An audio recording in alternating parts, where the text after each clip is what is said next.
చెప్పండి. వాగర్తావే సంపృక్తౌ వాగర్త ప్రతిపత్తే జగత పితరం వందే పార్వతీ పరమేశ్వరౌ. స్వయంభూ శ్రీ బుగ్గరాయేశ్వర స్వామి చాలా మహిమాన్వితమైన క్షేత్రం. ఈ దేవాలయము పూర్వము ఒక 200-300 సంవత్సరాల కింద వెలిసినట్టు పెద్దలు చెప్తుండ్రు, పూర్వీకులు చెప్తుండ్రు. ఈ దేవాలయంలో స్వామివారు విశేషమైనటువంటి పూజలను అందుకుంటున్నారు. స్వయంభూలింగంగా స్వామివారు విశేషమైన పూజలను అందుకుంటున్నారు. స్వామివారికి ప్రాతకాల పూజ, సాయంకాలం మరియు అన్న పూజలు విశేషంగా జరుగుతుంటాయి. ఇక్కడికి అధిక సంఖ్యలో భక్తులు చుట్టుముట్టు గ్రామాల నుండి, జిల్లాల నుండి వస్తుంటారు. ఈ స్వయంభూ బుగ్గరాయేశ్వర స్వామి దేవస్థానం గ్రామం, మండలం నారాయణపేట, జిల్లా సిద్దిపేట.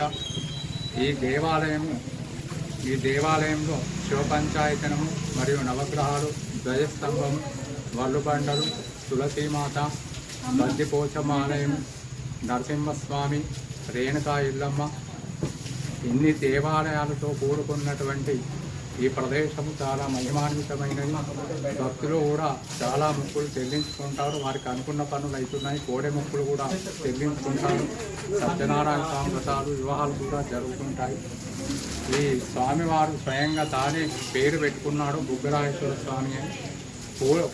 పూర్వకాలంలో ఇక్కడ ఒక చెలిమె ఉండేది. ఇప్పుడు ప్రస్తుతం అక్కడ భక్తులు స్నానం ఆచరిస్తుంది.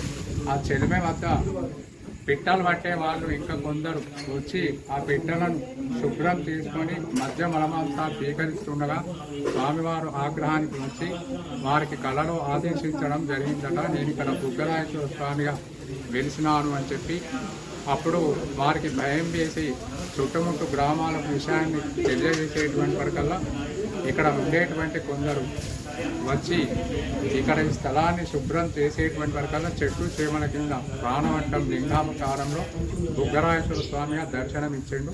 అప్పటి నుండి చుట్టుముట్టు గ్రామాల నుండి అధిక సంఖ్యలో భక్తులు వచ్చి స్వామివారిని దర్శనం చేసుకొని మొక్కులు చెల్లించుకున్నారు.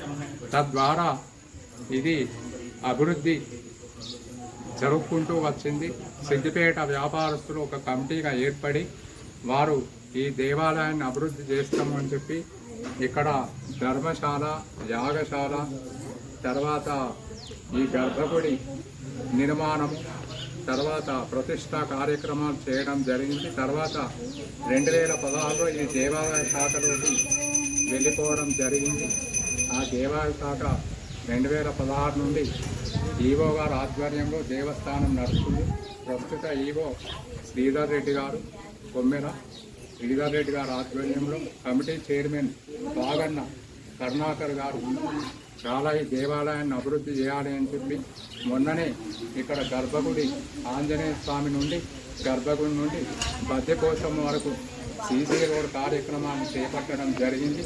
ఇంకా కూడా గర్భగుడి ముందు సీసీ రోడ్ కోసం మినిస్టర్ గారిని కలిసి బాగన్న కరుణాకర్ గారు ఇంకా దీన్ని అభివృద్ధి చేయాలని చెప్పి దేవాదాయ శాఖ అధికారుల దృష్టికి తీసుకుపోయిండు, మినిస్టర్ గారి దృష్టికి తీసుకుపోయిండు. త్వరలో గర్భగుడి ముందు కూడా సీసీ రోడ్ పోయడం జరుగుతుంది. ఎందుకంటే ఇక్కడ ఉండేటువంటి చిన్న చిన్న డ్యామేజీల వల్ల పాములు, తేళ్లు అనేకమైనటువంటి వస్తువులు ఉన్నాయి. ఈ విషయాన్ని మేము కూడా చైర్మన్ గారికి, ఈవో గారికి తీసుకుపోయి చెప్పడం జరిగింది.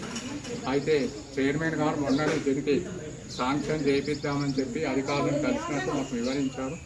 బాగన్న గారు కరుణాకర్ ప్రస్తుతం చైర్మన్ ఉన్నాడు. కమిటీ సభ్యులు అందరూ కూడా దేవాలయాన్ని చక్కడం జరుగుతుంది. ఇంకా అభివృద్ధి చేస్తే భక్తులు అధిక సంఖ్యలో వచ్చి స్వామివారిని దర్శించుకొని వారు మొక్కుకున్నటువంటి మొక్కులు అనేకమైనటువంటి సమస్యలు తీర్చాయని భక్తుల నమ్మకం.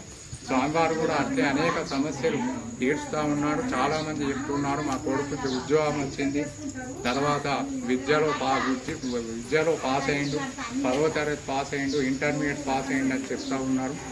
మరి భక్తులు చెప్తేనే మాకు కూడా తెలుసు. అందుకని భక్తులు విశేషంగా వారి నమ్మక తగ్గట్టు స్వామివారిని నమ్ముకొని వస్తున్న కనుక స్వామివారు వారికి అనేక పనులు చేసి పెడుతున్నారు. ఈ చెలిమె వద్ద స్నానం చేస్తే అనేక రోగాలు కూడా నివృత్తి అవుతాయి, తొలగిపోతాయని భక్తుల విశ్వాసం. ప్రతి ఒక్కరు కూడా స్నానం చేసి ఇక్కడి నుండి పోరు. చాలామంది భక్తులు ఇక్కడ స్నానం తీసుకొని వారికి ఉండేటువంటి బాధలు, ముక్కులు, కోరికలు అన్నీ కూడా స్వామివారికి చెప్పుకొని వెళ్తూ ఉంటారు. ఇది స్వామివారి యొక్క విశేషత. సర్వే జనా సుఖినో భవంతు. ఓం నమః శివాయ.